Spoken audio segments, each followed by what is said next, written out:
ယနေ့သာသနာတော်နှစ်2568ခုနှစ်လူတော်ဟာကောဇာတက္ကရာ1386ခုနှစ်တပေါင်းလဆန်း10ရက်ခရစ်နှစ်8ရက်3လ2025ခုနှစ်ကောင်းမြတ်သားရမင်္ဂလာရှိသည့်ညီတို့နေမြတ်ချိန်ခါကာလသမယရန်ကုန်တိုင်းဒေသကြီးကွညံကုန်းမြို့တောင်ပိုင်းရပ်ကွက်အထာကိုကွယ်တကုကျွယ်သည့်မောဂဝိပဿနာဓမ္မရိပ်သာမယံကျောင်းတိုက်ကြီးအတွင်း၌လစဉ်ဆင်ကျင့်ပပူဇော်အပ်သောခொနရတ္တနိဗ္ဗာန်ဝင်လန်းအဋိဋ္ဌံတရားစကံပွဲဝဲတရားနဲ့မွေးလျော်တရားနဲ့ပြောကြသည့်တရားချစ်ခင်သူတော်စင်ဆွေတော်မျိုးတော်ပေါင်းသူတော်ကောင်းတို့အားတန္တရာတကွေပြန်လဲကဆုံတွေ့ခွင့်ရသည့်ခိုက်ဓမ္မဒါနအမတဒါနအနေအဖြင့်၎င်းကျေးဇူးဆက်သောအဖြင့်၎င်းဟောကြားအပ်သောဘဝကောင်းအခွင့်အခါကောင်းတရားတော်အလုံးစုံတရားချစ်ခင်သူတော်စင်ဆွေတော်မျိုးတို့များကျေးဇူးဆက်ဟောကြားမိတရားပြောပါဦးပါတရားဘဝကောင်းအခွင့်အခါကောင်းတရားတော်ပါဗျာဘဝကောင်းအခွင့်အခါကောင်းတရားတော်ဤတရားတော်နဲ့ကျေးဇူးမပြုမီမူလတရားပိုင်းရှင်ဖြစ်တော်မူသောသုံးလောကထွဋ်ထရှင်တော်မြတ်စွာဘုရားအားနမောတတအစပြတိကာထာတော်မြတ်ဖြင့်၃ကြိမ်ညီညာဖြပြ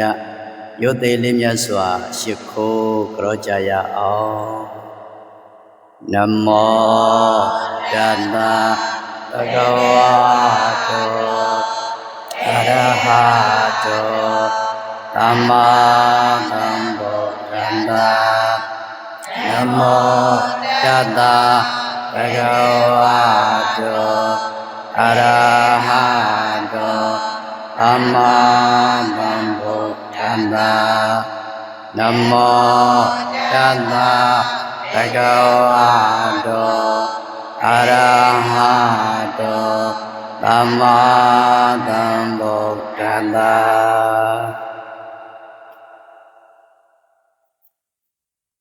ရားရှင်ကိုရမကြီးအားရှိခိုးပူဇော်ပြီးတဲ့နောက်ကျေးဇူးတော်ရှင်အကမဟာပန္တိတမောဂုတ်ဆရာတော်ဘုရားကြီးဤဉာဏ်တော်အားပူဇော်သောအဖြစ်ဆရာတော်ဘုရားကြီးကိုယ်တော်တိုင်ရေးသားစီကုံးသွားတော်မူခဲ့သောမူလနှစ်ပြအစရှိသည့်သင်္ကာဆောင်ပုဒ်နှစ်ပုဒ်တို့ကိုညီညာဖြပြရွတ်ဆိုပူဇော်ကြအောင်စို့မူလနှစ်ပြသစ္စာနှစ်ခုဧကုအလွာအင်္ဂါ12ပါးပြေကိုများနိဘုံပါစနယမူလာဝေသုံးဝနိကာလာသုံးပြချင်းရာ20ဤရှိလွယ်ကိုအလွယ်ကြမှလေးစေအပ်၏သံဃာမလူကြောင့်သည်အဝိဇ္ဇာနိတနာယင်ခံဥပါဒံကံကြောင့်ယုံနံဘောအပင်မာမျိုးမအပင်အမြင်မပြတ်ဆက်ဆက်လေးအံကံကြောင့်နံယုတ်ကြောင့်ကံအဘံဘံဖြစ်ပြန်လေးအတောဓမ္မတကြားသာတိမြတ်ကထင်ရှားမြို့ပြင်စီရင်ပန်းစဉ်အကြောင်း၏လူနာများစွာတတဝါတို့ဖြစ်လာရမှုမဟုတ်ဉာဏ်ဖြင့်ရှု၍မြောအာတုအာတုအာတု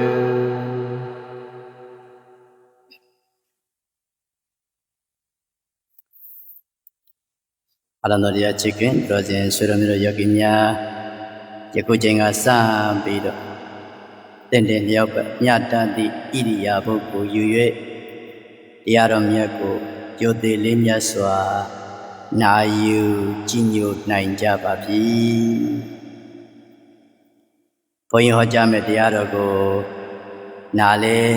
နာယူနိုင်ကြပါစေနာယူကြသည့်အတိုင်းလည်းပဲသိရှိနားလေသဘောပေါက်ကြပါစေသိရှိနားလေသဘောပေါက်ကြသည့်အတိုင်းလည်းပဲကျင့်ကြံကြိုးကုပ်ပွားများအားထုတ်နိုင်ကြပါစေ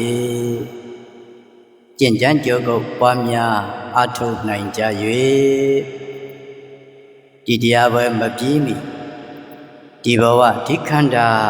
မစွန့်မီမှာပဲခန္ဓာဒုက္ခသန္တရာဒုက္ခဝိဒုက္ခဆင်းရဲအားလုံးတို့ချုပ်ရာငြိမ်းရာသိညာဖြစ်သည့်ချမ်းသာအစစ်နိဗ္ဗာန်ကိုအားလုံးတယောက်မကြံလွယ်လွယ်ကူကူလင်းလင်းမြန်မြန်ဖြင့်မျက်မှောက်ပြုခံစားနိုင်ကြသောသူတော်ကောင်းများဖြစ်နိုင်ကြပါစေလို့ရှိဥစွာဆန္ဒပြုပါလေ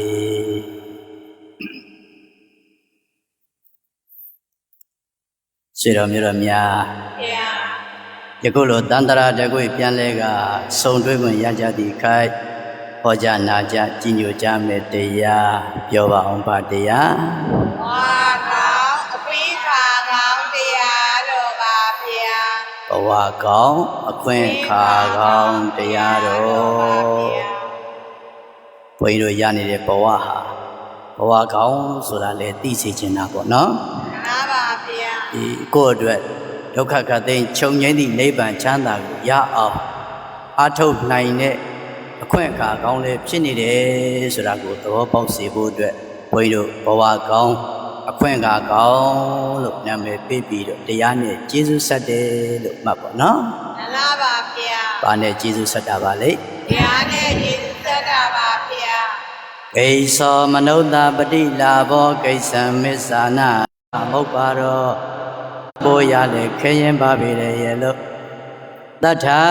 နတ်လူတော်ဆရာဘုရားရှင်ကိုတော်မြတ်ကြီးကဩဇာကောင်းစွာမသွေဟော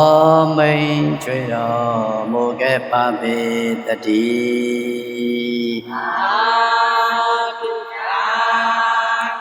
ခပါဗျာကိစ္စောမနုဿပရိလာဘောဒုက္ခရဖို့ရန်ခရင်နေဆိုတော့မျိုးတော်များပါဘဝရဖို့ခရင်နေဘဝရဖို့ခရင်ပါတယ်ဗျာမခဲယုံလားခဲရင်လားခဲရင်ပါတယ်ဗျာခဲရင်နေပြိတ္တိကိစ္ဆံမေဇာနာဇီဝိတံလူဖြစ်လာတော့လေအသက်ရှင်ဖို့ဟာမခဲရင်လားခဲရင်လားခဲရင်ပါတယ်ဗျာဘာလို့ဖို့ခဲရင်နေအသက်ရှင်ဖို့ခဲရင်နေကိစ္ဆံတဓမ္မသဝနံသူတော်ကောင်းတရားကိုနာရဖို့ရလေခဲရင်နေသူတော်ကောင်းတရားနာရဖို့လေခဲရင်ပါတယ်ဗျာကိစ္စောဗုဒ္ဓနာမဟုတ်ပါတော့ဖျားပွင့်ဖို့ရလေခဲရင်နေဖျားပွင့်ဖို့လေခဲရင်ပါတယ်ဗျာခဲရင်ချင်းဘယ်နှပါ၄ပါးပါဗျာ၄ပါးနော်သောကကြီးမှာပြိတ္တကြီးလူဖြစ်ရဖို့ရလေခဲရင်ပါတယ်ဗျာပြောပါအောင်ပါတယ်လေလူဖြစ်ရဖို့ရလေခဲရင်ပါတယ်ဗျာလူဖြစ်ဖို့ခဲရင်နေပေါ့နော်မှန်ပါဗျာအသက်ရှင်ဖို့ရလေခဲရင်ပါတယ်ဗျာသူတော်ကောင်းတရားနာရဖို့လေခဲရင်ပါတယ်ဗျာမြတ်စွာဘုရားပွင့်ဖို့လေခဲရင်ပါတယ်ဗျာခဲရင်နေအဲ့ဒီခဲရင်နဲ့၄ပါးဘုန်းကြီးဆိုတော်မျိုးတို့များရနေလားမရနေဘူးလားကိုချိန်ထိုးကြည့်ရမယ်နော်မှန်ပါဗျာဘာလို့ကြည့်ရမလဲချိန်ထိုးကြည့်ရပါမယ်ဗျာဆိုလိုက်ပါလူတယောက်ဟာဖြစ်ဖို့ရာလွန်စွာခဲရင်သည်လူတယောက်ဟာဖြစ်ဖို့ရာလွန်စွာခဲရင်သည်လူတယောက်ဟာဖြစ်ဖို့ရာလွန်စွာခဲရင်သည်ဆိုတော်မျိုးတော်များလူဖြစ်ဖို့မခဲရင်လားခဲရင်လားခဲရင်ပါတယ်ဗျာခ ခဲရင်နဲ့မြတ်စွာဘုရားကလူဘဝရဖို့ခဲရင်ပုံတွေ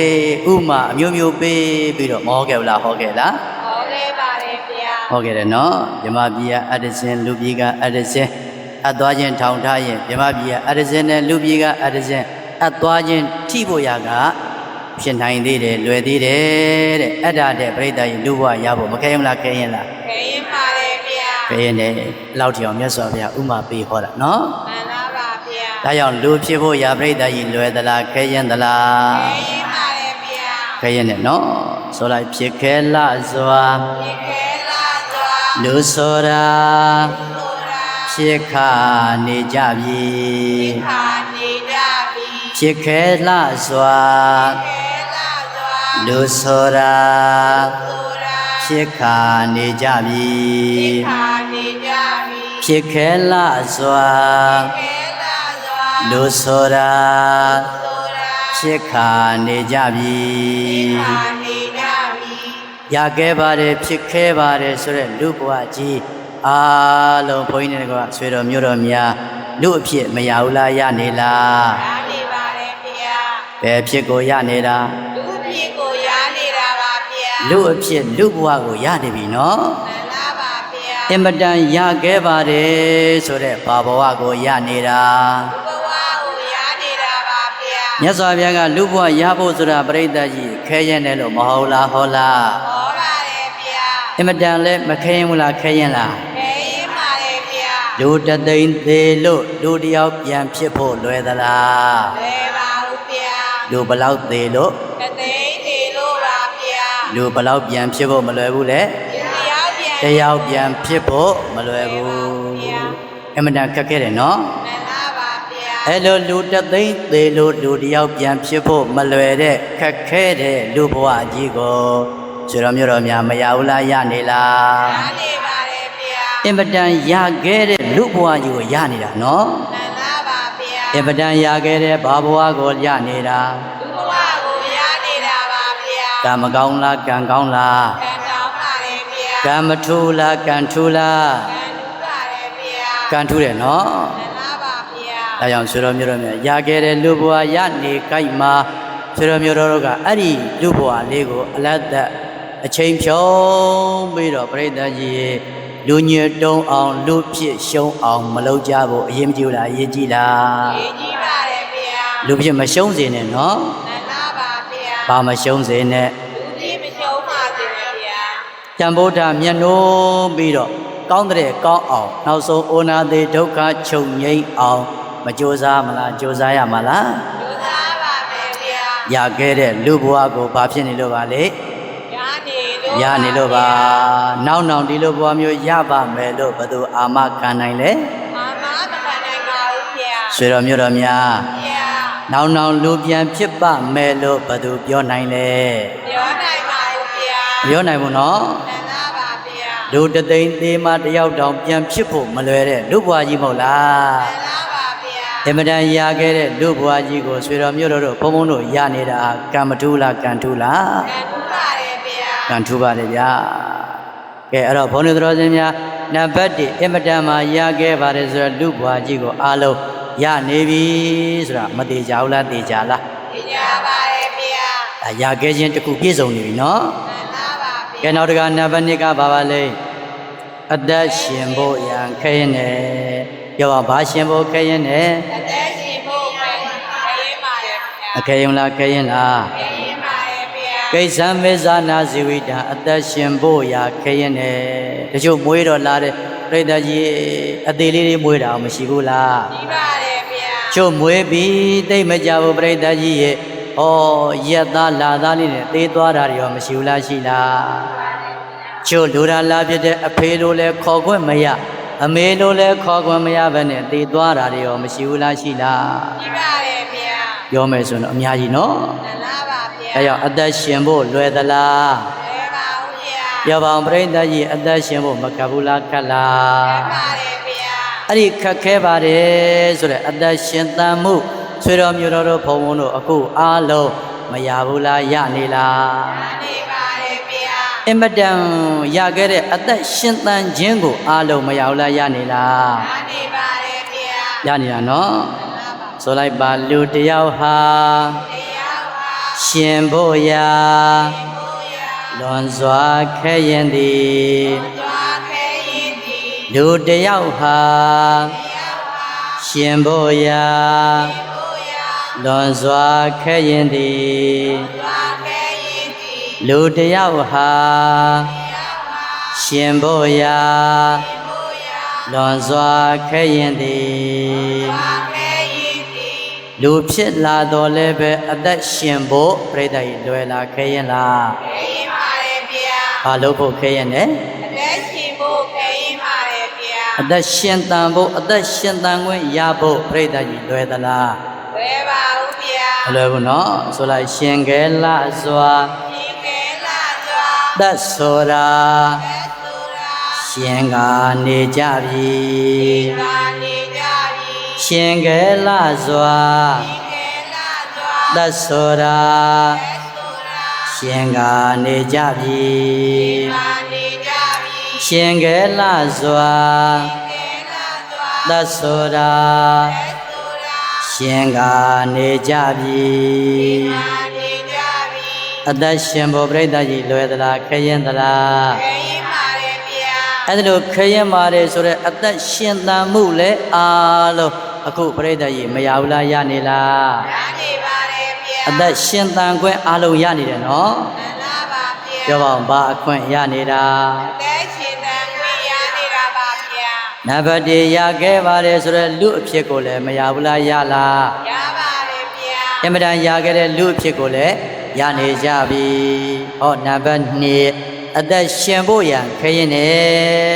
အဲ့ဒီခရင်ပါတယ်ဆိုတော့အသက်ရှင်သန်ခွင့်လဲအားလုံးဆွေတော်မျိုးတော်များမရဘူးလားရနေလားရနေပါတယ်ဗျာနှမျိုးပြည့်စုံနေပြီနော်မှန်လားပါဗျာပြိတ္တကြီးဘယ်နှမျိုးပြည့်စုံနေပြီနှမျိုးပြည့်စုံနေပါပြီရခဲ့တဲ့လူဘဝလဲရခဲ့ပါပြီဗျာအသက်ရှင်ဖို့ခရင်မှုလဲရခဲ့ပါပြီဗျာဟောအသက်ရှင်ရနေပြီနော်မှန်လားပါဗျာကဲနောက်တကဘုန်းတော်တို့များနံပါတ်3ကပါပါလေသူတော်ကောင်းတရားနာရဖို့လွယ်သလားခရင်သလားခရင်ပါတယ်ဗျာကိစ္ဆံတတ္တမသဝနံသူတော်ကောင်းတရားနာရဖို့ဆိုတာခရင်နေသူတော်ကောင်းတရားနာရဖို့မခရင်လားခရင်လားခရင်ပါတယ်ဗျာသူတော်ကောင်းတရားပြောပါတရားသူတော်ကောင်းတရားပါဗျာသူတော်ကောင်းတရားနော်မှန်လားပါဗျာတရားအစစ်မှန်ကိုပြောတာဟုတ်လားမှန်လားပါဗျာဘာတရားကိုပြောတာအစစ်မှန်တရားကိုပြောတာနော်မှန်ပါပါဗျာတရားကလည်းအတုတွေမပေါ်လားပေါ်နေလားပေါ်နေပါတယ်ဗျာတရားအတုကိုပြောတာမဟုတ်ဘူးနော်မှန်ပါပါဗျာတရားစစ်တရားမှန်နာရဖို့ကလည်းပြိတ္တကြီးမခဲရင်မို့လားခဲရင်လားခဲရင်ပါတယ်ဗျာပြောပါအောင်ဗာတရားနာရခဲ့တဲ့တရားစစ်တရားမှန်နာရဖို့ခဲရင်တယ်သဘောပေါက်ရဲ့လားမှန်ပါပါဗျာဘာယုတ်ဆရာတော်ဘုရားကြီးဟောသလိုပဲဒီကိကတကယ်ပညာဉာဏ်ရှိပြီးတော့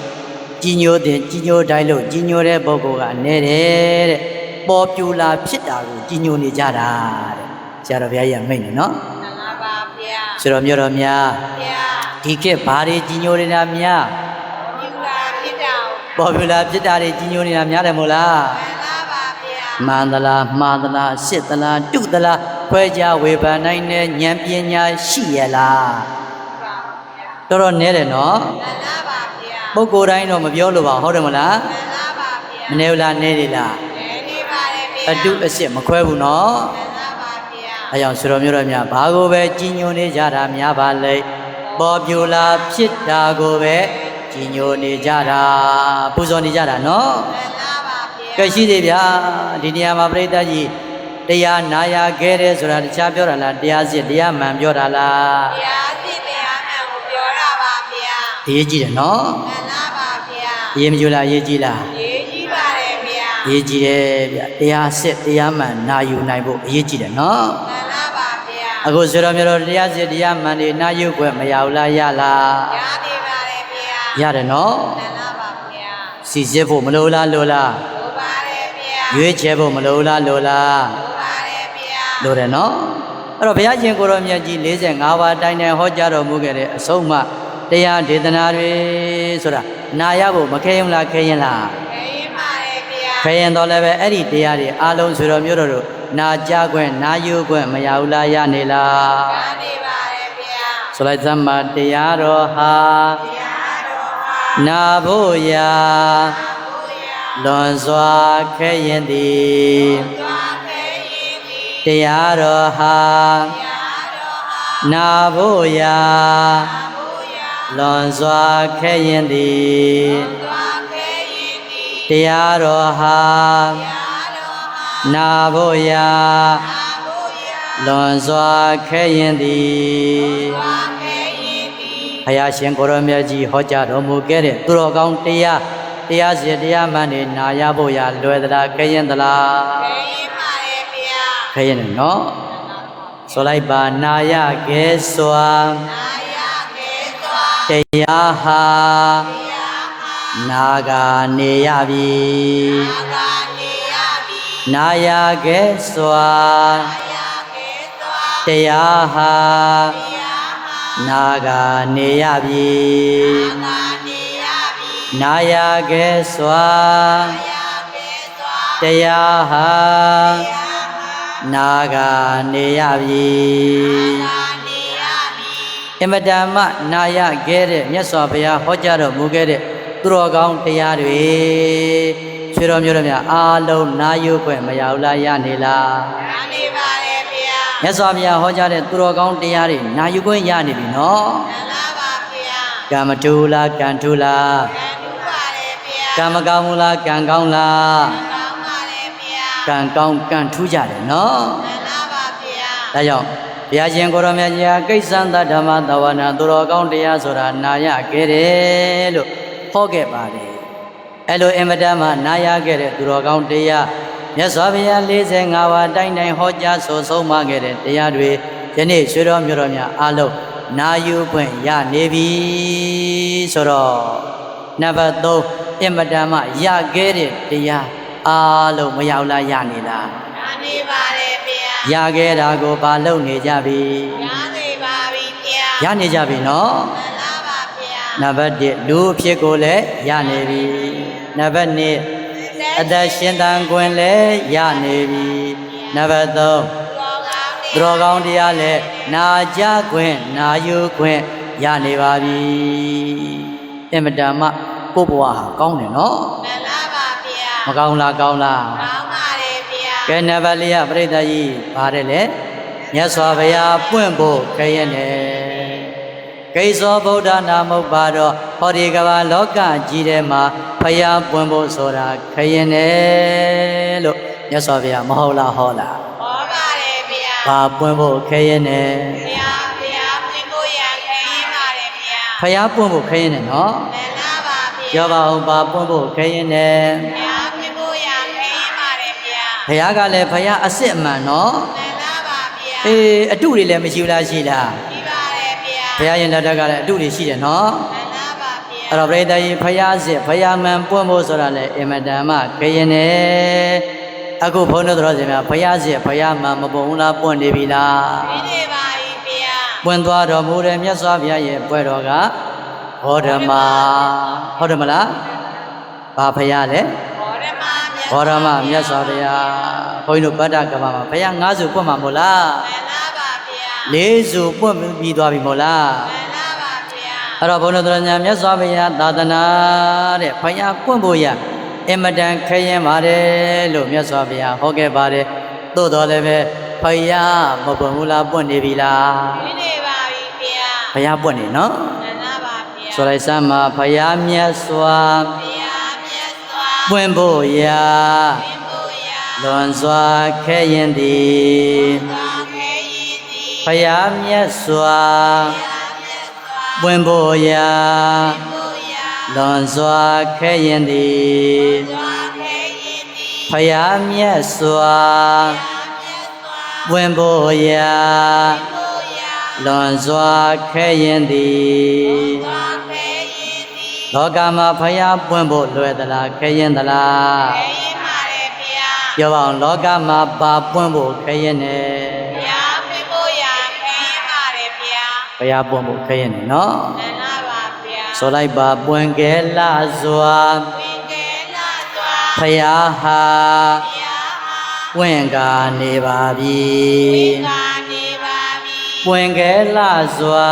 ဝိကေလာစွာ ဖယားဟာ ဘုရားဟာ ပွင့်ကနေပါပြီ ဝိကနေပါပြီ ပွင့်ကဲလာစွာ ဝိကေလာစွာ ဖယားဟာ ဘုရားဟာ ပွင့်ကနေပါပြီ ဝိကနေပါပြီ လောကမှာပါပွင့်နေပြီ ဘုရားဖွင့်နေပါပြီဘုရား ပြောပါအောင်လောကမှာပါပွင့်နေပြီ ဘုရားဖွင့်နေပါပြီဘုရား ဖယားအတုလားအစ်စ်လား သိပါဘုရား အစ်စ်နော် နန္ဒပါဘုရား ဗိဒ္ဓယေဘုန်းကြီးတို့ဆိုတော်မျိုးတော်များဖယားစစ်ဖယားမှန်ပွင့်ထွန်းပေါ်ပေါက်နေတဲ့အတွက်ကြောင့်ဆိုတော်မျိုးတော်တို့ဖယားစစ်ဖယားမှန်ပူဇော်ခွင့်ကိုယ်ကွယ်ခွင့်မရဘူးလားရနေလား ရနေပါတယ်ဘုရား အတုမဟုတ်ဘူးနော် နန္ဒပါဘုရား ဖယားကလည်းအစစ်အမှန်တရားတွေကလည်း သိမှ အ န် စစ်အမှန်တန်ဃာတွေကလည်း သိမှန်ပါဘုရား ကြည်စမ်းဘလောက်ထိကိုယ့်ဘဝကံကောင်းလဲဆိုတာနော် နန္ဒပါဘုရား ဘလောက်ထိကံထူးတယ်လဲဆိုတာစဉ်းစားကြည့်ဒါကြောင့်ဘုန်းတော်တော်စင်များဘဝကောင်းလို့ပြောတာဗျာဘာကောင်းလို့ပြောပါလိမ့် ဘာကောင်းလို့ပြောတာပါဘုရား အခုကြည်ဆိုတော်မျိုးတော်များလောကမှာဖရာပုဂ္ဂိုလ်ခရင်နေသို့တော်လည်းပဲမြတ်စွာဘုရားမပုံလားပွင့်နေလား ဝင်နေပါတယ်ဘုရား ပွင့်နေပြီနော် နန္ဒပါဘုရား ဘုန်းကြီးတို့ဆိုတော်မျိုးတော်ဖရာပွင့်တဲ့ခေတ်မှာလူလာဖြစ်နေတာမဟုတ်လား နန္ဒပါဘုရား အင်မတန်ကံကောင်းတယ်လို့မှတ်ပါနော် နန္ဒပါဘုရား ဆိုလိုက်စမ်းမှာသာသနာဟာ သာသနာဟာ တွေ့ဖို့ရာ သေဖို့ရာ လွန်စွာခရင်သည် သွာခဲရင်သည် သာသနာဟာ သာသနာဟာ တွေ့ဖို့ရာ ကိုရာ လွန်စွာခရင်သည် သွာခဲရင်သည် သာသနာဟာ သာသနာဟာ တွေ့ဖို့ရာ သေဖို့ရာ လွန်စွာခရင်သည် သွာခဲရင်သည် ဘုရားသာသနာနဲ့တွေ့ဖို့လွယ်လား လွယ်ပါဦးဘုရား မလွယ်ဘူးနော်ပြောပါဦးဘာနဲ့တွေ့ဖို့မလွယ်ဘူးလဲ ဘုရားသာသနာနဲ့တွေ့ဖို့မလွယ်ပါဘူးဘုရား မလွယ်ဘူးနော်ဆိုလိုက်ပါ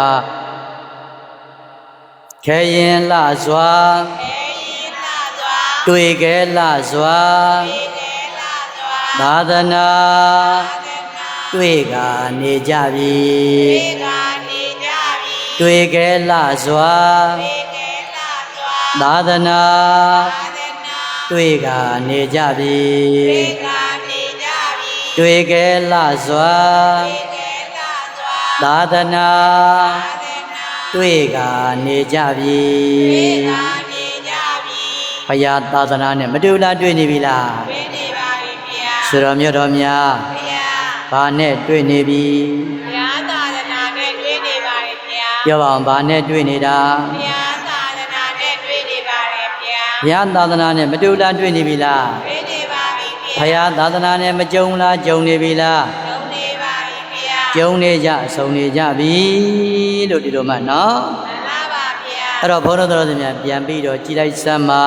နံပါတ်1လူဖြစ်ဖို့ရခရင်တယ်လို့မြတ်စွာဘုရားမဟုတ်လားဟောလား ဟောပါတယ်ဘုရား အေးအင်မတန်ခရင်လာပါတယ်ဆိုတော့လူဘဝအားလုံးဆွေတော်မြို့တော်များမရဘူးလားရနေလား ရနေပါတယ်ဘုရား ဒါဆိုရင်ရခဲ့တဲ့လူဘဝကိုရနေပြီလို့မှတ်လိုက်နော် မှန်လားပါဘု ကဲ ရား နံပါတ်2ကအသက်ရှင်ဖို့မခဲရင်လားခဲရင်လား ခဲရင်ပါတယ်ဘုရား ခဲရင်ပါတယ်ဆိုတော့အသက်ရှင်သန်ခွင့်လည်းမရဘူးလားရနေလား ရနေပါတယ်ဘုရား နံပါတ်3သူတော်ကောင်းတရားနာရဖို့မခဲရင်လားခဲရင်လား ခဲရင်ပါတယ်ဘုရား အင်မတန်နာရခဲ့တဲ့သူတော်ကောင်းတရားတွေလည်းနာယူခွင့်မရဘူးလားရနေလား ရနေပါတယ်ဘုရား လောကမှာမြတ်စွာဘုရားပွင့်ဖို့ဆိုတာမခဲရင်လားခဲရင်လား ခဲရင်ပါတယ်ဘု မြ ရား တ်စွာဘုရားပွင့်ဖို့ခဲရင်နဲ့ဘုရားသာသနာနဲ့ကြုံဖို့ခဲရင်နဲ့မှန်ရလား မှန်လားပါဘု အဲ့ ရား တော့လောကမှာမြတ်စွာဘုရားလည်းမပုံလားပွင့်နေလား ဖြစ်နေပါတယ်ဘုရား ဆွေတော်မျိုးတော်များဘုရားသာသနာနဲ့လည်းမကြုံလားကြုံလား ကျုံပါတယ်ဘုရား ဒါဆိုရင်ဘုန်းကြီးတို့ဆွေတော်မျိုးတော်ဘဝရခဲ့ခြင်းအကြောင်းတရား၄ပါးနဲ့မပြည့်စုံဘူးလားပြည့်စုံနေလား ကျေးဇူးနေပါတယ်ဘုရား ရခဲ့တဲ့အကြောင်းတရားဘယ်နှပါး ဒီပါပါဘုရား ကဲရခဲ့တဲ့အကြောင်းတရား၄ပါးအားလုံးမပြည့်စုံလားပြည့်စုံနေလား ကျေးဇူးနေပါတယ်ဘုရား ပြည့်စုံနေပြီနော် မှန်လားပါဘုရား ဆိုလိုက်ပါအကြောင်း၄ပြား ကြောင်းလေးဘုရား စုံဖို့ရာ ဘုရား လွန်စွာခဲရင်သည် စွာခဲရင်သည် အကြောင်းလေးပြ ကြောင်းလေးပြ ဆုံးဖို့ရာ ဘုရား လွန်စွာခဲရင်သည် စွာခဲရင်သည် အကြောင်းလေးပြ ကြောင်းလေးပြ ဆုံးဖို့ရာ ဘုရား လွန်စွာခဲရင်သည် စွာခဲရင်သည် အကြောင်းဘယ်နှပြ လေးပြပါဗျာ အဲ့ဒီအကြောင်းလေးပြနဲ့စုံဖို့ဆိုတာလွယ်လား လွယ်ပါဦးဗျာ လူဘဝရဖို့လဲခရင်နဲ့အသက်ရှင်သန်ဖို့ကလည်း ခဲရင်ပါတယ်ဗျာ သူတော်ကောင်းတရားနာရဖို့ကလည်း ခဲရင်ပါတယ်ဗျာ လောကဖရာပွင့်ဖို့ဖရာသာသနာနဲ့ကြုံဖို့ဆိုတာကလည်း ခဲရင်ပါတယ်ဗျာ ခရင်ပါတယ်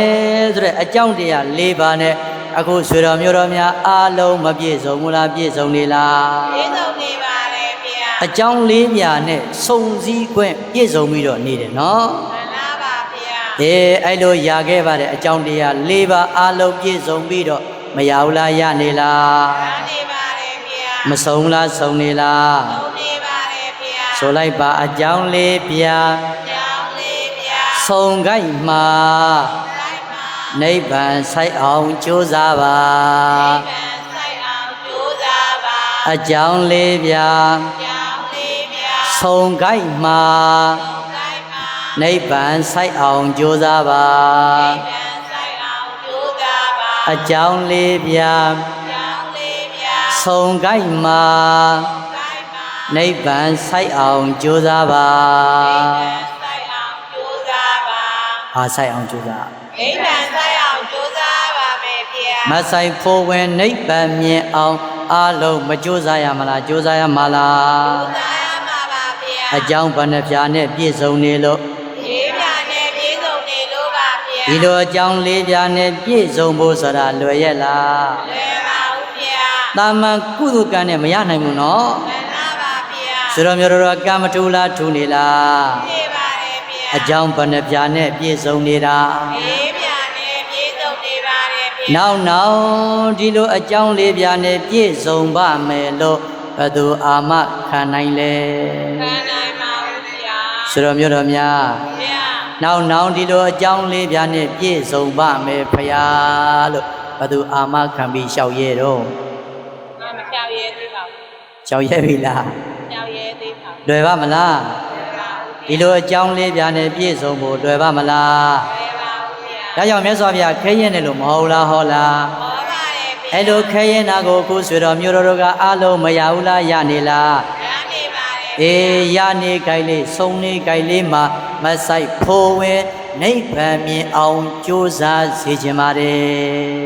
သဘောပေါက်လား မှန်လားပါဗျာ နိဗ္ဗာန်ရအောင်ကြိုးစားမှာနော် မှန်လားပါဗျာ ပြောအောင်ပါရအောင်ကြိုးစားမယ် နိဗ္ဗာန်ရအောင်ကြိုးစားပါမယ်ဗျာ ဒါကြောင့်အကြောင်း၄ပါးနဲ့ပြည့်စုံနေတဲ့အတွက်ကြောင့်ဘုန်းကြီးတို့ဆွေတော်မျိုးတော်တို့ရနေတဲ့ဘဝကိုဘဝကောင်းလို့မှတ်လိုက်ပါအကြောင်း၄ပြားနဲ့ပြည့်စုံနေတဲ့ဘဝမလို့ဘာဘဝတယ်လဲ ဘဝကောင်းပါဗျာ ကောင်းမြတ်တဲ့ဘဝမဟုတ်လား မှန်လားပါဗျာ ဘဝကောင်းမှုပြိတ္တကြီးအားလုံးကောင်းတဲ့ဘဝလေးကိုမကောင်းတဲ့ဘဝဖြစ်အောင်မလုပ်ကြနဲ့ပေါ့နော် မှန်လားပါဗျာ အကြောင်း၄ပါးနဲ့ပြည့်စုံနေလို့ဘဝမကောင်းလားကောင်းလား ပါတယ်ဗျာ အဲကြောင့်ကိုယ့်ဘဝလေးကကောင်းတယ်ဘဝကောင်းလို့မှတ်လိုက်ပါနော် မှန်လားပါဗျာ ဘာကောင်းလို့မှတ်ရမယ် ဘဝကောင်းလို့မရပါမယ်ဗျာ မှတ်မယ်နော် မှန်လားပါဗျာ ဒါကဘုန်းတော်တော်များဒီအကြောင်းတရား၄ပါးနဲ့ပြည့်စုံလို့ဘဝကောင်းလို့တင်စားပြောတာပါတကယ်တော့မြတ်စွာဘုရားတရားဒေသနာကဘဝရရင်ဘာသစ္စာ ဒုက္ခသစ္စာပါဗျာ ပြောပါအောင်ဘဝရရင်ဘာသစ္စာ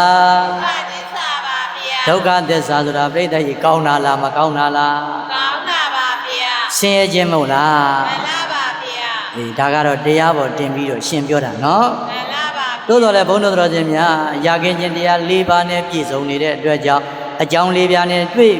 ကြုံဆုံစည်းခွင့်ရနေလို့သာဘဝကောင်းလို့ပြောတာနော် မှန်လားပါဗျာ အောက်ဆင်းခြင်းလည်းမရဘူးလား ရပါတယ်ဗျာ အပေါ်တက်ခြင်းရော ရပါတယ်ဗျာ အပေ၄ပါးသွားခြင်းလဲ ရပါတယ်ဗျာ နိဗ္ဗာန်သွားခြင်းလဲ ရပါတယ်ဗျာ ဆွေတော်မျိုးတော်များ ဗျာ ဘယ်ကိုသွားခြင်းလဲ ဟောအပေါင်းအတက်ခြင်းမကိ တန်တော်တိုးသွားလားမသိဘူးလားဘယ်ကိုသွားခြင်းတော့ နိဗ္ဗာန်သွားကြပါတယ်ဗျာ ရှင်ဘုရားရဲ့ဒီမေးခွန်းကြီးကမေးစရာမလိုပါဘူးဖေရတ ပြည်တော်တို့ခုနှစ်ရက်တိုင်းတိုင်းပင်ပင်ပန်းပန်းကြက်ကြက်တဲ့အခက်ခဲကြတွေကြကနေပြီးတပည့်တော်တို့နိဗ္ဗာန်ကိုလိုချင်လွန်းလို့နိဗ္ဗာန်ကိုရကျင်လွန်းလို့တပည့်တော်တို့တရားစခန်းဝင်နေတာပါဖရာဟုတ်တယ်မလား မှန်လားပါဗျာ ဘာရကျင်လို့ နိဗ္ဗာန်ရခြင်းလို့ပါဗျာ နိဗ္ဗာန်ရကျင်တယ်မဟုတ်လား မှန်လားပါဗျာ ဒါကြောင့်ဘုန်းတော်တော်ရှင်များအဲ့လိုနိဗ္ဗာန်ကိုရအောင်လည်းပဲအခုဘဝကပြိတ္တကြီးမဆောင်ရွက်နိုင်ဘူးလားဆောင်ရွက်နိုင်လား ပါရွေးနိုင်ပါလေဗျာ ဒါကြောင့်ဘဝအကောင်းလို့ပြောတာနော် မှန်လားပါဗျာ ကဲအချင်းချင်းမှတ်လိုက်တော့အကြောင်းလေးပြပြည့်စုံနေလို့ဘာကောင်းလို့မှတ်မယ် ဝါကောင်းလို့မှတ်ပါလေဗျာ ဘာကောင်းလို့မှတ်မယ်နော် မှန်လားပါဗျာ ကောင်းပြီအဲ့တော့ဘုန်းကြီးတို့လူဘဝကိုပြန်ပြီးတော့ကြည့်ရအောင်အဲ့ဒီဘဝကောင်းမှာတဲ့တရားတူတရားမြတ်ရနိုင်တဲ့အခွင့်ကောင်းအခါကောင်းတွေလည်းရှိတယ်လို့မှတ်ပါတရားတူတရားမြတ်ရနိုင်တဲ့နိဗ္ဗာန်ရနိုင်တဲ့အခွင့်ကောင်းအခါကောင်းတွေလည်းမရှိဘူးလားရှိလား ရှိပါတယ်ဗျာ ပြောအောင်ပါရနိုင်တဲ့အခွင့်ကောင်းအခါကောင်းရှိတယ် နိဗ္ဗာန်ရနိုင်တဲ့ကောင်းခါကောင်းသိရှိပါတယ်ဗျာ နိဗ္ဗာန်ရနိုင်တဲ့ ဝင်းကောင်းခါကောင်းသိရှိပါတယ် အခွင့်ကောင်းအခါကောင်းရှိတယ်ဆိုလိုက်ဖရာပွင့်ရာ ဗျာဝင်းရ ကိုယ်ခွင့်သာ ဝင်းသာ မန်စွာခွင့်ကောင်းဖြစ်ပေသည် သံသာဝင်းကောင်းဖြစ်သည်ဒီ ဖရာပွင့်ရာ ဗျာဝင်းရ ကိုယ်ခွင့်သာ ဝင်းသာ မန်စွာခွင့်ကောင်းဖြစ်ပေသည် သံသာဝင်းကောင်းဖြစ်ပေသည် ဖရာပွင့်ရာ ဗျာဝင်းရ ကိုယ်ခွင့်သာ ဝင်းသာ မန်စွာခွင့်ကောင်းဖြစ်ပေသည် သံသာဝင်းကောင်းဖြစ်ပေသည် ဖရာပွင့်လာတာတဲ့ပြောပါပွင့်လာတာ ဗျာဝင်းလာတာပါဗျာ ကဲအခုဖရာပွင့်ရခေတ်အခါမဟုတ်လား မှန်လားပါဗျာ ပြောပါအောင်ဘာခေတ်အခါ ဗျာဝင်းရဖိခါပါဗျာ ဖရာပွင့်ရခေတ်အခါမဟုတ်လား မှန်လားပါဗျာ ဖရာပွင့်ရသာသနာမရှိဘူးလားရှိနေလား နေပါတယ်ဗျာ ရှိနေတယ်ဒါကြောင့်ဖရာပွင့်တဲ့ခေတ်မှာအားလုံးဘာဖြစ်နေတာ ကြည့်တယ် လူဖြစ်နေတာမဟုတ်လား မှန်လားပါဗျာ ဘာပွင့်တဲ့ခေတ် ဗျာဝင်းတဲ့ခိပါပါဗျာ ဖရာပွင့်တဲ့ခေတ်နော် မှန်လားပါဗျာ အေးဖရာပွင့်ရခွင့်အခါနဲ့မကြုံလားကြုံနေလား နေပါတယ်ဗျာ အဲ့လိုဖရာပွင့်ရခွင့်အခါနဲ့ကြုံနေတာကိုကတဲ့တရားတူတရားမြတ်ရဖို့ရန်အခွင့်ကောင်းအခါကောင်းလို့မှတ်လိုက်ပါဆိုတော့မြို့တော်များ ဗျာ သဘောပေါက်လား မှန်လားပါဗျာ ဖရာပွင့်တဲ့အခွင့်အခါနဲ့ကြုံတွေ့နေတာကိုကဘာရဖို့ရန်အခွင့်အခါကောင်းပါလဲ နိဗ္ဗာန်ဗျာ တရားရဖို့ရန်အခွင့်အခါကောင်းနိဗ္ဗာန်ရဖို့ရန်အခွင့်အခါကောင်းတရားရဖို့ရန်လို့ပဲပြောနိဗ္ဗာန်ရလို့ရန်လို့ပြောပေါ့နော် မှန်လားပါဗျာ ကဲအဲ့တော့ဘုရားတော်ရှင်များဘုရားပွင့်ရအခင့်အခါမကြုံလားကြုံနေလား ယုံနေပါတယ်ဗျာ အဲကြောင့်ဘုရားပွင့်ရခွင့်အခါနဲ့ကြုံနေတာသည်တရားတူတရားမြတ်ရဖို့ရန်အတွက်အခွင့်ကောင်းအခါကောင်းလို့အလုံးမှတ်မရမလားမှတ်မလား မရပါမယ်ဗျာ ဒါကြောင့်တရားကောင်းစဉ်တော်ဘယ်လိုပေးတာလဲဘဝကောင်းအခွင့်အခါကောင်းလို့ဆိုတော်မျိုးတို့များနားလည်စီဖို့နော် မှန်လားပါဗျာ အခုနံပါတ်1ဘဝကောင်းဆိုတာကိုပြောခဲ့ပြီနော် မှန်လားပါဗျာ အင်မတန်ရခဲ့တဲ့လူဘဝကိုရနေတာရဲ့အသက်ရှင်သန်ဖို့ရခဲ့တာကိုအသက်ရှင်သန်ခွင့်ရနေတာရဲ့သူတော်ကောင်းတရားနာရဖို့ခရင်နာကိုသူတော်ကောင်းတရားနာခွင့်ရနေတာရဲ့ဖျားပွင့်ဖို့ခရင်နာကိုဖျားပွင့်နေတာရဲ့အဲ့လိုအကြောင်းလေးပြားနဲ့ပြည့်စုံနေတဲ့ဘဝမလို့ဘာကောင်းလို့ပြောခဲ့ပြီ ဝါကောင်းလို့ပြောခဲ့ပါပြီ ဘဝကောင်းနော်ကဲအခုကြည့်အခွင့်အခါလဲမကောင်းလားကောင်းလား ကောင်းပါလေဗျာ တခြားရဖို့အခွင့်အခါလားတရားရဖို့အခွင့်အခါလား တရားရဖို့ပြင်ပါပါဗျာ ပြောပါအောင်ဘာရဖို့အခွင့်အခါ တရားရဖို့ပြင်ပါပါဗျာ အေးခွင့်သာတုံးမှမယုံခြင်းရင်ရှုံးနေလင်ရှိလေလေသားဟုတ်လားပြိတ္တရဲ့အခွင့်မတော်လားတာနေလား ဒါနေပါလေဗျာ အေးစူးစမ်းပြီးတော့ပြိတ္တရဲ့မယုံရမလားယုံရမလား ယုံပါပါမယ်ဗျာ စူးစမ်းအားထုတ်ရမှာနော် မှန်လားပါဗျာ တရားတူတရားမြတ်ရနိုင်ဖို့အတွက်အခွင့်အခါကောင်းမကြုံလားကြုံနေပြီလား နေပါဗျာ မြတ်စွာဘုရားပွင့်လို့သစ္စာတရားနားတာမဟုတ်လား မှန်လားပါဗျာ မြတ်စွာဘုရားမပွင့်တဲ့သာသနာ့ပါကာလမှာသစ္စာတရားရှိရဲ့လား ရှိပါဦးဗျာ ဝိပဿနာတရားတွေရှိရဲ့လား ရှိပါဦးဗျာ လုံးဝနားလည်အောင်ပြောမယ်ဆိုရင်အပေတကားပိတ်နိုင်တဲ့တရားမရှိဘူးလို့မှတ်လိုက် မှန်လားပါ ဖယားမပွင့်ရင်နော် မှန်လားပါ ပြောပါဘာမပွင့်ရင် ဘုရားမပွင့်ပါဗျာ အပေတကာပိတ်တဲ့တရားတွေရှိရလား ရှိပါဦးဗျာ နိဗ္ဗာန်ချမ်းသာရအောင်နာယူနိုင်အထုတ်ခွန်နိုင်တဲ့သူတော်ကောင်းတရားသစ္စာတရားတွေရှိရလား ရှိပါဦးဗျာ ဘာမပွင့်ရင် ဘုရားမပွင့်ပါဗျာ အခုဘုရားမပွန်လားပွင့်နေပြီလား ပွင့်နေပါရဲ့ဗျာ အေးအဲ့လိုဘုရားပွင့်ရခွင့်အခါဘုရားပွင့်ရနဲ့ကြုံနေတဲ့အတွက်ကြောင့်မလို့တကယ်တရားရဖို့ရန်အခွင့်ကောင်းအခါကောင်းကြီးရနေတယ်လို့မမှတ်မလားမှတ်မလား မှန်ပါမယ်ဗျာ အဲကြောင့်နံပါတ်1ဘုရားပွင့်ရခွင့်အခါနဲ့ကြုံနေလို့မို့ပြိတ္တကြီးတရားရဖို့ရန်ပါတယ်လေအခွင့်အခါကောင်းလို့ဒီလိုမှတ်မယ်နော် မှန်ပါဗျာ ဆိုလိုက်ပါသာသနာထွန်းရာ သာသနာတော်ရာ အယက်မှာနေတာခွင့်ကောင်းဖြစ်ပေသည် သာဝေကောင်းဖြစ်ပေသည် သာသနာထွန်းရာ သာတော်ရာ အယက်မှာနေတာခွင့်ကောင်းဖြစ်ပေသည် သာဝေကောင်းဖြစ်ပေသည် သာသနာထွန်းရာ သာတော်ရာ အယက်မှာနေတာခွင့်ကောင်းဖြစ်ပေသည် သာဝေကောင်းဖြစ်ပေသည် သာသနာထွန်းကားတဲ့အရက်မှာနေရတာကလည်းပဲတရားတူတရားမြတ်ရဖို့ရန်အခွင့်အခါကောင်းလို့မှတ်ရမယ်နော် မှန်ပါဗျာ သာသနာထွန်းကားမှာသာသနာထွန်းကားရအရက်မှာဘာလို့ရရင် တရား နေရရင်ဘာရဖို့ရန်အခွင့်အခါကောင်းလဲတရားတူတရားမြတ်ရဖို့ရန်အခွင့်အခါကောင်းလို့ဒီလိုနားလည်နော် မှန်ပါဗျာ ကဲဘုန်းကြီးဆိုတော့မျိုးတို့များနေရတဲ့အရက်ဒေတာကြည်လိုက်စမ်းမှာသာသနာမထွန်းကားဘူးလားထွန်းကားလား မှန်ပါတယ်ဗျာ အမတန်ကံကောင်းတယ်နော် မှန်ပါဗျာ အိုးဘုန်းကြီးတို့များစဉ်းစားကြည့်ပေါ့ဈာတိမြင်သိတွေ့ကြုံနေရတဲ့တွေ့မြင်နေရတဲ့အရာတွေဟာကြံတဲ့နေရာတွေမှာရိတ်တကြီးအိတ်ကောင်းခြင်းမအိတ်ရစားကောင်းခြင်းမစားရအိုးပြစ်အိမ်ပြစ်ပြီးတော့ပြေးကြလွှားကြဥပင်သောကတွေနဲ့လူလုံးမလားအပူလုံးကြွပြီးတော့နေကြရတယ်မဟုတ်လား မှန်ပါဗျာ အေးသို့တော်လည်းပဲဆွေတော်မျိုးတော်များတို့ကသာသနာထွန်းကားရအရက်မှာလူလာဖြစ်တော်ပြိတ္တကြီးအေးဆေးစေတဲ့ဒါနတွေလည်းပြုနိုင်သီလတွေလည်းစောင့်တည်နိုင်တရားတွေလည်းနာနိုင်တယ်မကောင်းလားကောင်းလား ကောင်းပါတယ်ဗျာ ဘာထွန်းကားရအရက်မှာလူဖြစ်နေတာ သာသနာတော်မှာရရဲမှလူဖြစ်နေတာပါဗျာ ဒါနပြုခြင်းလည်းပြုလို့ရတယ်တချို့နေရာတွေမှာဒါနပြုဖို့တော့မပြောနဲ့ဘဝအရက်တည်ဖို့တော့ခရင်နေမို့လားအိုးပြစ်အိမ်ပြစ်ပြင်းနေကြရတာမို့လား မှန်ပါဗျာ တွေ့ကြည့်နော်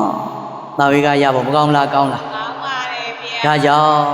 ခွင့်ခါကောင်းလုံးမှာကြိုးစားစေခြင်းပါတယ်ဘာကောင်းလုံးမှာကြိုးစားစေခြင်း ဝိပါကောင်းလုံးမှာကြိုးစားစေခြင်းပါတယ်ဗျာ အခုခွင့်ခါမကောင်းလားကောင်းလား ကောင်းနေပါဗျာ ဒါနာပြုခြင်းလည်းပြုလို့ရတယ်သီလဆောက်တည်ခြင်းလည်း ကောင်းနေလို့ရပါတယ် ပရိဒေစိတ်မေတ္တာတွေပွားဂုဏ်တော်တွေပွားသမထကုသိုလ်တွေလုပ်ခြင်းလည်း လုပ်လို့ရပါတယ်ဗျာ ဝိပဿနာတရားတွေရှုမှတ်ပွားများအားထုတ်ခြင်းလည်း အားထုတ်လို့ရပါတယ်ဗျာ အင်မတန်မှဆွေတော်မျိုးတို့ဘဝ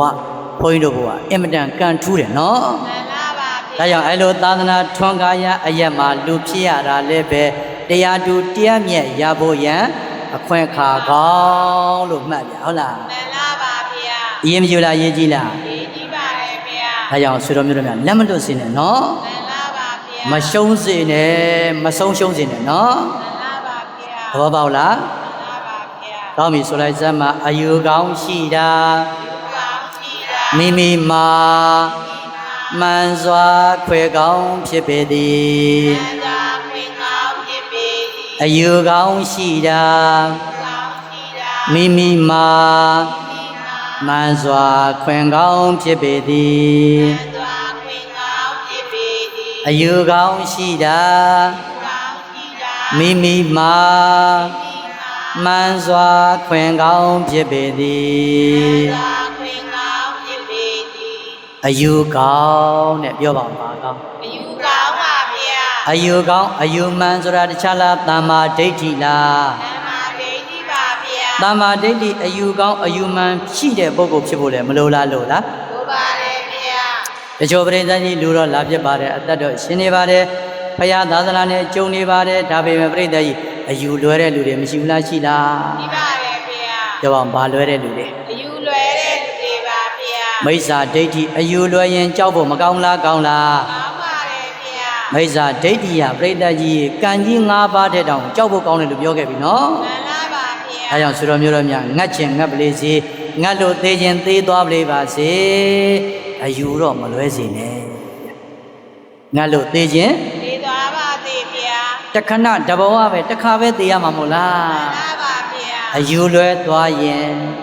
သေမဆုံးတော့ဘူးရဟုတ်လား မှန်လားပါဗျာ အယူလွဲသွားရင် ဒီလိုသုံးပါပါဦးဗျာ ကဘာကြီးပြတ်တောင်မှပြိတ္တကြီးဒီကဘာပြတ်ရင်ဟောကဘာပြောင်းခံရတာမို့လား မှန်လားပါဗျာ မိစ္ဆာဒိဋ္ဌိအယူလွဲသွားရင်တိတ်ကြောက်ဖို့မကောင်းလားကောင်းလား ကောင်းပါတယ်ဗျာ ဒါကြောင့်ဘာမလွဲကြစေနဲ့ အယူမလွဲကြပါသေးနဲ့ဗျာ ဒါကြောင့်ဘုန်းတော်ဗုဒ္ဓဘာသာတတိထားနော် မှန်လားပါဗျာ အေးတချို့ကပြိတ္တကြီးပတ်စံလေးပေးဆံလေးပေးစီလေးပေးဟိုဟာတရားတွေပေးပြီးတော့ပြိတ္တကြီးယူဆွဲကြတာတွေမရှိဘူးလားရှိလားပအောင်ခေါ်နေတာတွေဆွဲနေတာတွေမရှိဘူးလားရှိလား ဒီပါတယ်ဗျာ ဩငွေမတ်ရွှေမတ်ဟိုဟာတရားမတ်တော့လေတချို့မပါဘူးလားပါသွားလား ပါသွားပါတယ်ဗျာ အတိညာနဲ့ဘဝတိဆောက်နိုင်ဖို့အရေးကြီးတယ်လို့မှတ်ပါ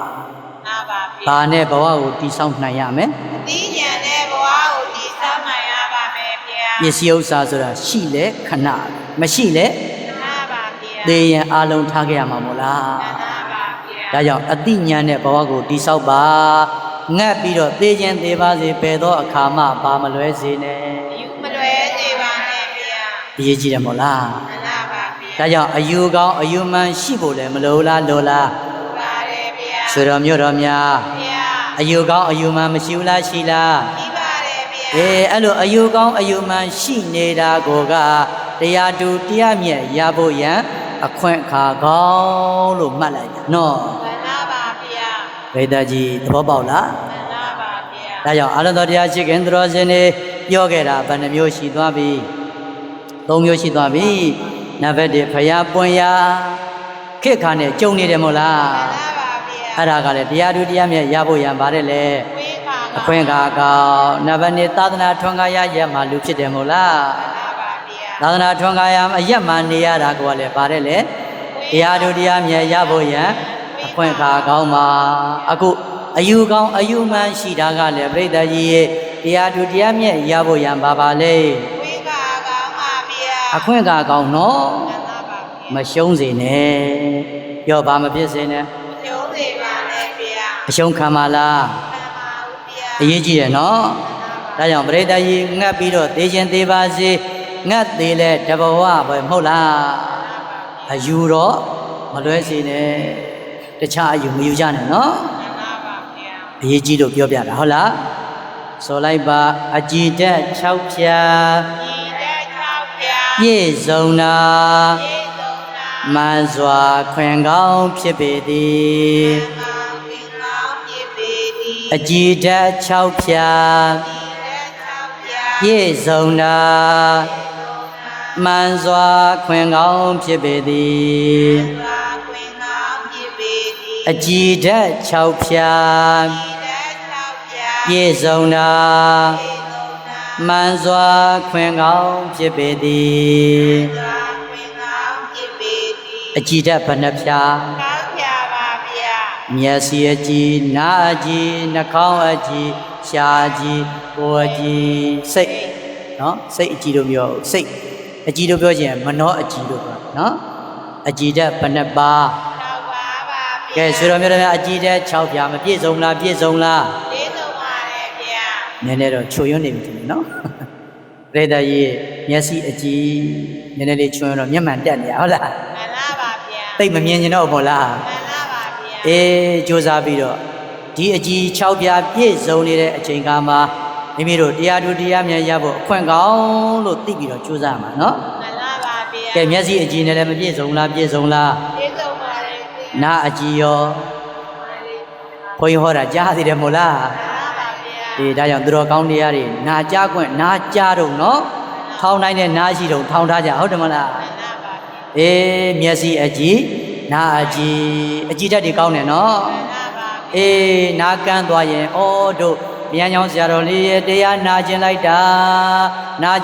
လို့ဘလောက်ပဲတန်တာရအောင်မလား နာတော့ပါဦးဗျာ ဟာအကြည်ချွေရင်သွားရင် အားရည်ချိုရင်းသွားရင်ပါဗျာ ရမလား မရပါဘူး ဒါကြောင့်ဆွေတော်မျိုးတို့များအကြည်တက်6ပြပြည့်စုံတော့မှတရားတူတရားမြတ်ရအောင်ကြိုးစားမှာနော် မှန် ကဲမျက်စိအကြည့်နဲ့ပြည့်စုံလားပြည့်စုံလား ပြေဆုံးပါတယ် နားအကြည့်နဲ့ရော ပြေဆုံးပါတယ် နှာခေါင်းအကြည့်နဲ့ရော ပြေဆုံးပါတယ်ဗျာ ရှားအကြည့်နဲ့ရော ပြေဆုံးပါတယ် ကိုယ်အကြည့်နဲ့ရော ပြေဆုံးပါတယ် မနှောအကြည့်နဲ့ရော ပြေဆုံးပါတယ်ဗျာ အကြည့်တက်ဘယ်နှပြားပြည့်စုံနေတာ ကားပြပြေဆုံးနေတာပါ အဲ့လိုအကြည့်တက်6ပြားပြည့်စုံနေတာကိုကပြိတ္တကြီးရဲ့တရားနာမယ်ဆိုရင်လည်းနာနိုင်တယ်မဟုတ်လား မှန်လားပါဗျာ အားထုတ်မယ်ဆိုရင်လည်း အားထုတ်နိုင်ပါတယ်ဗျာ ဘာပြည့်စုံနေလို့အကြည့်တက်6ပြားပြည့်စုံနေလို့သောကပြောလို့ပြိတ္တကြီးမျက်စိမှုံပြီးကန့်သွားပြီဆိုရင်တော့ပြိတ္တကြီးဘုရားဖူးနိုင်သေးလား နိုင်တော့ပါဦးဗျာ တန်ဃာတွေဖူးမြော်ခွင့်ရသေးလား မရတော့ပါဘူး မရတော့နော်တရားစာတွေကြည့်ခွင့်ရသေးလား မရတော့ပါဘူး ဟောနာအကြည့်ချိုးယွင်းသွားပြီဆိုသူတော်ကောင်းတရားတွေနာခွင့်ရအောင်မလား မရတော့ပါဘူး ဟောနာယူခွင့်မရရင်သိခွင့်ရောရမလား မရပါဘူးဗျာ မရတော့ဘူးနော် မှန်လားပါ ကဲမသိရင်အာထုတ်လို့အဆင်ပြေမလား ပြေပါဦးဗျာ မပြေဘူးနော် မှန်လားပါဗျာ အဲကြောင့်ဆွေတော်မျိုးတွေများအကျဉ်းချုံပြီးတော့ပဲမှတ်ပါအကြည့်6ပြပြည့်စုံနေတာကိုကသူတော်ကောင်းတရားရတရားတူတရားမြတ်တွေရဖို့အခွင့်အခါကောင်းလို့မှတ်ရတယ်နော် မှန်လားပါဗျာ အကြည့်6ပြပြည့်စုံနေတာကိုကတရားတူတရားမြတ်တွေရဖို့ရန်ပါပါလေ ဝိပါကောင်းပါဗျာ အခွင့်အခါကောင်းလို့ဒီလိုမှတ်ပြီးတော့မကြိုးစားမလားကြိုးစားမလား ကျိုးစားပါမယ်ဗျာ ဒါဆိုရင်ပြိတ္တာကြီးဘဝကောင်းလဲပိုင်ဆိုင်နေတယ်အခွင့်အခါကောင်းနေလဲပိုင်ဆိုင်နေတယ်သဘောပေါက်လား မှန်လားပါဗျာ ရခဲ့တဲ့လူဘဝကိုရနေတယ်ရှင်ခဲ့တဲ့အသက်ကလည်းရှင်နေတယ်နာရခဲ့တဲ့သူတော်ကောင်းတရားလည်းနာနေရတယ်ဟောပွင့်ခဲ့တဲ့ဘုရားသာသနာလည်းဘုရားပွင့်နေတယ်မို့လား မှန်လားပါဗျာ အဲ့လိုအကြောင်းလေးပြားနဲ့ပြည့်စုံနေလို့မလို့ဟောလူဘဝသည်ပါတယ်လေဘဝကောင်းအကြောင်းလေးပြားနဲ့ပြည့်စုံနေတဲ့ဘဝမလို့ပါတယ်လေဘဝကောင်းအခုကြည့်ဘုရားပွင့်ရာခေတ်ခါမှာလူမပြေဘူးလားဖြစ်လား ဖြစ်ပါတယ်ဗျာ ဘုရားပွင့်ရာခေတ်ခါနဲ့ကြုံနေတော့ပြိတ္တကြီးတရားသူတရားမြတ်ရနိုင်တဲ့အခွင့်အခါကောင်းလည်းမရှိဘူးလားရှိနေလား ဒီနေပါတယ်ဗျာ သာသနာထွန်းကားရအရမှာလူဖြစ်တော်ပြိတ္တကြီးရဲ့တရားသူတရားမြတ်ရနိုင်တဲ့အခွင့်အခါကောင်းလည်းမရှိဘူးလားရှိနေလား ဒီနေပါတယ်ဗျာ အယူကောင်းအယူမှန်တာမာဒိဋ္ဌိအယူရှိရတဲ့သူတော်ကောင်းတွေဖြစ်နေတော့တရားသူတရားမြတ်ရနိုင်တဲ့အခွင့်အခါကောင်းမရှိဘူးလားရှိနေလား ဒီနေပါတယ်ဗျာ အကြည်ဓာတ်6ဖြာနဲ့ပြည့်စုံနေတဲ့လူဖြစ်တော်ပြိတ္တကြီးရဲ့တရားသူတရားမြတ်တွေရနိုင်တဲ့အခွင့်အခါကောင်းမရှိဘူးလားရှိနေလား ဒီနေပါတယ်ဗျာ ဒါကြောင့်တရားနာမည်ဘယ်လိုပေးထားလဲ ဘ ဘဝကောင်းအခွင့်အခါကော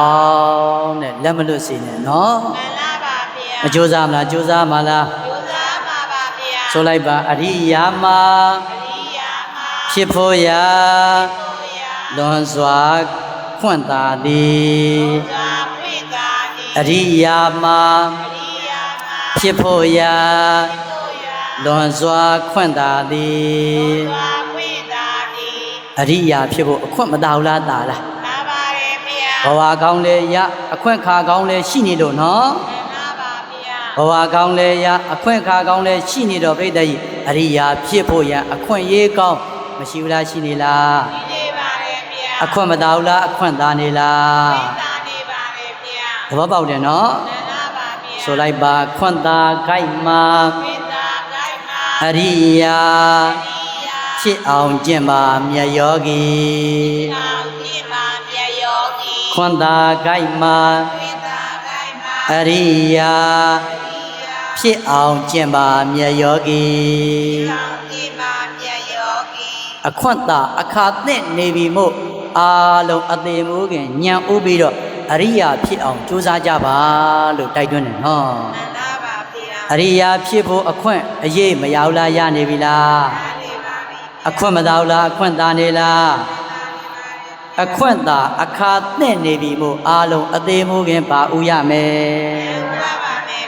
ဗျာ တရားတို့တရားမြတ်ရအောင်မကြိုးစားမလားကြိုးစားမလား သာပါမယ်ဗျာ ဘဝကလည်းမကောင်းလားကောင်းလား ကောင်းပါတယ်ဗျာ အခွင့်ကောင်းအခါကောင်းတွေကလည်းမပြည့်စုံဘူးလားပြည့်စုံနေလား ကျေးဇူးတင်ပါတယ်ဗျာ ဒါဆိုရင်ဘာဖြစ်အောင်ကြိုးစားရမယ် ရိယာဖြစ်အောင် အရိယာဖြစ်အောင်ကြိုးစားရမယ်ပြောဘာဖြစ်အောင်ကြိုးစားရမယ် ရိယာဖြစ်အောင်ကြိုးစားပါမယ်ဗျာ ဘဝလည်းကောင်းအခွင့်ကလည်းကောင်းမှုပြိတ္တရေအရိယာဖြစ်အောင်ကြိုးစားကြပါလို့တိုက်တွန်းပါတယ်နော် မှန်လားပါဗျာ ခန္ဓာ၅ပါးဖြစ်ပျက်ကဘာသစ္စာ ဒုက္ခသစ္စာပါဗျာ သိတဲ့ဉာဏ်က ဒေဝသစ္စာပါဗျ အကြောင်းတရားတွေသိသွားတာက ဒုတိယသစ္စာပါဗျာ နောက်ခန္ဓာမလားဒုက္ခကတိချုပ်ငိမ့်ရုပ်သိမ်းတာက ယောဓသစ္စာပါဗျာ သာဓုခေါ်တော့ကြအောင်စို့ သာ